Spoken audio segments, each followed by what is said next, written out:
Before we take a look at what is inside our C source code, let's start by file extension. By the time we are done here, we will understand the various process in creating a C program by going through our hello world from our previous video. In our previous video, we write a simple hello world. As you can see, the file extension is .c. This is not a rule. This is not even required in the C programming language or the C++ programming language because the C compiler don't really care about your file format or your file extension, right? You can create a file extension like, for example, .cj, and all you have to do is tell the compiler, hey, this is a .cj file, I want you to compile it as a C file. File extension is not a big deal in the C programming language. File naming is a whole thing in the Java programming language. Your file name has to be tied to your class name, and if you mess this up, the interpreter or the compiler will not be able to, compile your Java program. But on the other hand, on the C platform, this is not a thing, okay? The file extension is mostly for us programmers to easily understand that, hey, this file is a .c file. And again, if you're using tools such as Visual Studio Code, the file extension is very important. It helps in the IntelliSense. The Visual Studio Code will see that this file is a .c file and is going to activate the extension that works with .c file, can highlight your source code and also predict certain function while you're writing your program. On Visual Studio, you can go to debug, then you take options. Under the text editor, you can go to file extension. You can put like .cj. You can map it to Visual C++ and you can add it. You take here, you map Visual C++.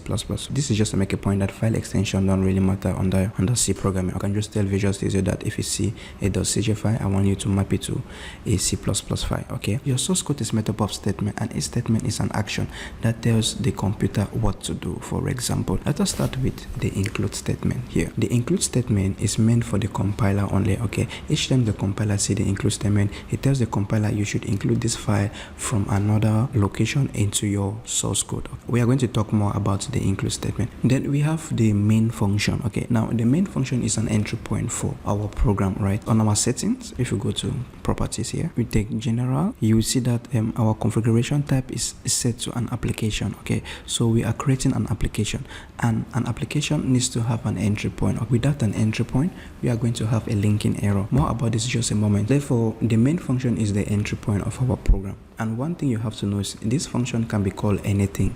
You can call it main entry, but in this case, the compiler already know that a function have to be called main. You have to also tell the compiler that, hey, main entry is our entry point in our program, okay? So this is where you start execution. It doesn't mean that it have to be called main, but main is just the rule of thumb. If you don't specify it, your compiler will look for a function called main. If you specify it, you can specify any function. It should be your entry point in your program. Before the name of the function, we see something called int. This int here is the return type of our function. For example, you see we are returning 0. So the main function is the only function that you don't have to return anything and your program will still work, because the compiler will add an extra code for you. If you don't return anything, the compiler will add an extra code for you. In these braces here, it is actually parameters of the functions, what you are passing inside the function of. Then this curly braces here is actually the beginning of your function, and this is the ending of your function, right?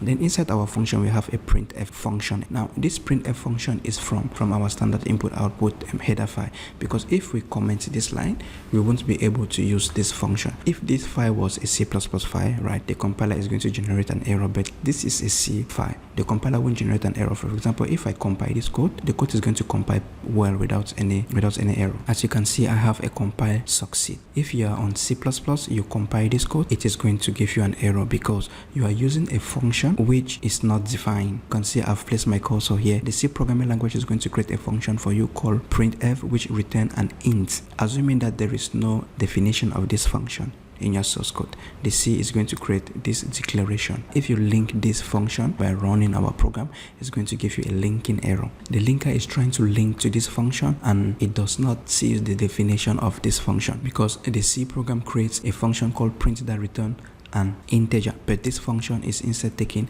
a string. The definition of this function is not in the scope, right? That is why we have a linking error. As you can see here, we have to uncomment back our code, right? The definition of this function is found in this header file. If we run our code now, we have everything working perfectly. Like I said before, that our C source code is made up of statement, right? This semicolon here just simply means this is the end of the statement, and if you remove this semicolon, it's going to give you see the compiler has that there is an expected error. Each statement needs to end with a semicolon. If you want to write comment in your code, there is two formats to write comments in your code. You can write a double / and there is another way. This is a single line comment. There's another way you can write a multi-line comment by / This comment can span across multiple lines, right? So comments help us to easily read our code. The reason why we have a return value in our program is because our program have to report back to the operating system if it exits successfully or it didn't. The value ranges from 0 right up to 255. 0 simply means our program exits successfully, and anything apart from 0 means our program failed.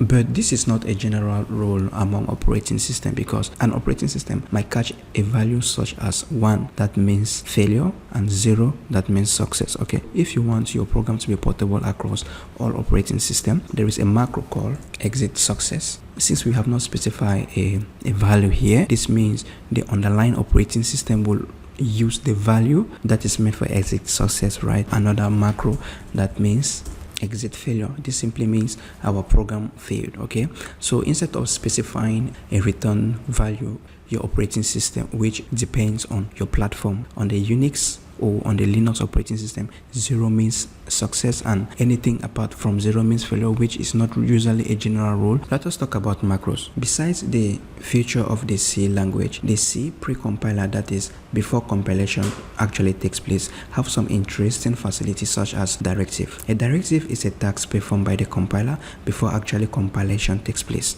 If you click on the compile button here to compile our source code, in pre-compiling, the compiler actually executes all our include file. The include statement just simply means you should copy all the content in standard input output header and paste it here, and the define directive actually creates new macros for us. Before compiling our program, the compiler is going to replace this exit success with 0. So if you want to see what your pre-compiled file is made up of, right, you right click under your project, hello world, you go to properties, then from here you go to preprocessor to a file. You can take yes, right? Okay, take okay. From here we compile again our program. Now if you compile our program, let us go to our file directory. In our file directory you can see hello world.i. Let us open this in our favorite text editor. As you can see, we have a whole lot of statement in our file. This is the directory of our program, right? And then all of these, I think this is our include standard input file. What the include really do is it copy that file into our program, right? And if you scroll right at the end, you will see our program here.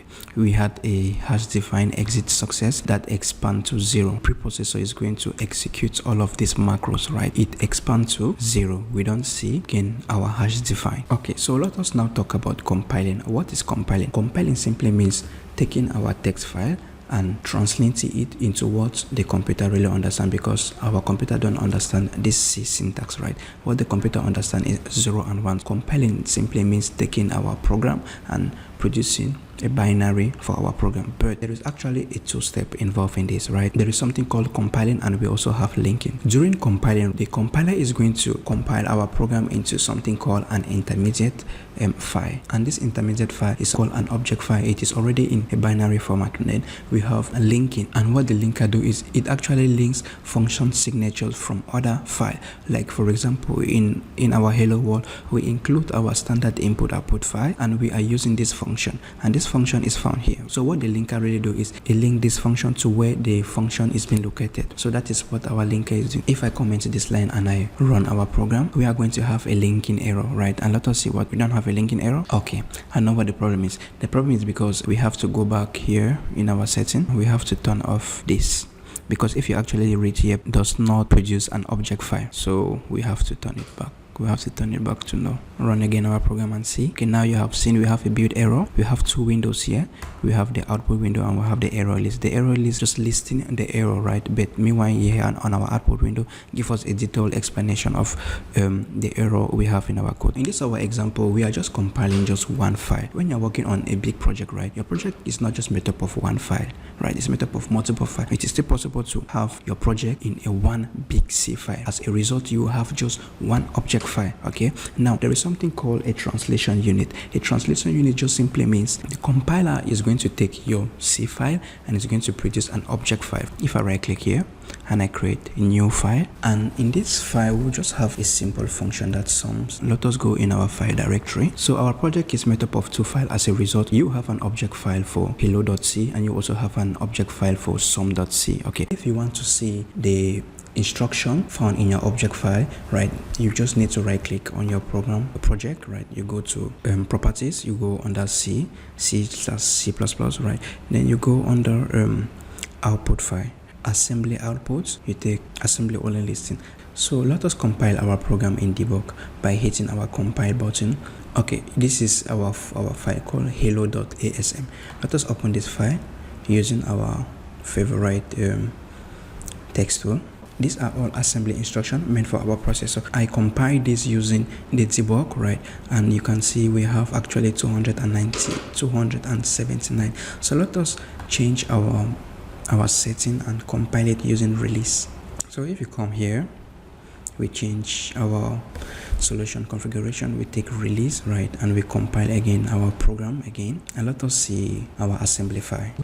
As you can see, our assembly file is a lot now smaller. It's actually 178 line of code. Meanwhile, from the previous debug setting that we have, it was actually you can see 297 line of code. So this is actually the differences between debugging and release, because the compiler is going to add extra flags in our program, right, that is going to help us easily debug our code. Meanwhile, in release, it's going to optimize our code and make it run faster. That is the difference. And again, one more thing, right, when you are doing your setting, you should make sure here you are on all platform and you're on your targeted you're on all configuration on your targeted platform. For example, if I change this into debug, right, any setting that I make here is going to work only for the debug. You might be asking yourself why things are not working. The settings you make will work only for debug. You have to put all configuration, which is going to affect both debug and release. Let us put a breakpoint here. And let us let us run our program. Now let us go to the disassembler. Okay, now we are on release and you can read the disassembler here. Our compiler has actually optimized our code by just moving 4 into EDX, right? What the compiler has done here is it has done something known as constant folding. So this number is 2 and 2, and this function is summing this number. So instead of it to sum the number during runtime, right, at compile time, the compiler has already do the sum and produces the result. So when you run the program, this program is going to run a little bit more faster. The compiler actually optimized our code for us. And let us change our program into debug, and let us run again our program and see. Go to this assembly and let us look again the same line of code. You are seeing the difference. Right now we are on debug. It is moving 2 into EDX, it's moving 2 into EX, and then again it is calling the sum. On the release version, we saw that the compiler just moved 4 into our EDX register, but meanwhile here it is not doing that. So our code here in debug is not optimized. In release, your code is being optimized, meanwhile in debug your code is not being optimized. I hope that really makes sense. Okay, we'll be seeing stuff like this in our program. The linker job now is to glue in our object file, which is going to produce an exe file. Okay, each file is a translation unit, right, and each file is going to produce an object file. Okay, we have not included the sum file in our C file, right? The linker actually knows where to search for this function signature, because this sum.c has an object file. So the linker is going to look in our object file and is going to link into their function signature. As a result, we might have different error at different stage in our program, because for us to have an exe file, we have 2 stages. We have compiling and linking, right? Compile error might be like syntax error, like you can see here. If I compile my program, I just hit the compile button here, no linking is going to take place. The compiler would give me an error here saying C blah blah blah, missing a semicolon, right? So this is a compile error. Another error in which you can have in your program is an entry point, in which the linker is trying to look for an entry point. Remember again, like I said, the main is our entry point. So if I change the name of the main and I put mains with S, right, and if I compile my program, it's going to compile perfectly well without no error. right? It compiles success. But if I build my program which is going to compile and link, right, the linker is going to give us an error saying unresolved external symbol main reference underscore blah blah blah. Let us move to portability now. When you're writing your program and you want your program to be portable across all platforms, right, that means you are following the C standard. Okay, you have to avoid certain errors such as undefined, unspecified, and implementation defined behavior. Now, what is undefined? When writing your program and your program have an error, the compiler should be able to know the type of error which your program have. As a result, it's going to produce you a specific error message telling you that, hey, you have an error in this part of your code. But if the compiler cannot figure out the error in your program, the compiler is going to return to you something known as undefined error. And undefined error is very bad, so you should avoid writing your program that have undefined error, right? Because if you have an undefined error in your program, that means your program is not portable. You are not following the C standard. For example, overflow, especially before overflow, is an undefined error. When you're writing your program, you should avoid undefined error. Then you also have another type of error such as unspecified error. Unspecified error, the C standard gives power to compiler vendor to do certain things their own way. Function argument evaluation. In function argument evaluation, right, the C standard gives free choice to the compiler that you can implement the evaluation of your function in the order in which you want. So the C standard doesn't impose a specific way in which your function argument is being evaluated. So as a result, certain compiler might evaluate their function order from left to right, meanwhile another compiler might evaluate their function order from right to left. So as a result, your program won't be portable on all compiler. So you should avoid unspecified behavior. If the compiler vendor actually documents your unspecified behavior, this is known as implementation defined behavior. An example of an implementation defined behavior is the number of bits making up a byte. So it is required for the compiler vendor to actually document the number of bits making up a byte. The C standard defines two types of environment when writing your program. We have a translating environment and executing environment. A translating environment is just a system that translates your source code to be executed on an execution environment. Meanwhile, in an execution environment is an environment that executes the code translated from a translation environment. We have also two types of execution environment. We have hosted and we also have freestanding. A hosted environment is an operating system having several facilities such as files that can be used by your program, right? So a compiler used in a translating environment to generate a binary program for a hosted environment is called a hosted implementation by the C standard. Meanwhile, a freestanding environment has not all the facilities usually found in an operating system. So for example, a firmware that manages an embedded system dedicated to a specialized task, right? Freestanding environment is not a complete operating system, but a basic and specialized environment. So in such a condition, right, it uses only a subset of features defined by the C standard, right? Now, a compiler used in a translating environment to generate binary program for a freestanding environment is called a freestanding implementation by the C standard, and this only uses just a subset of features found in the C standard. For example, it uses just float.h and stdin.h, and the compiling flags we will be using will mostly be a /std, and our C standard here should be C99, right, and upwards, right? And we will also use this flag. Simply means if you are using features that is not described by your standard, the compiler should produce you an error or a warning, right? And at the same time, we are going to use a \w on all warning flag. My name is Mr. CJ. I hope this has been informative, and I'll see you in the next video.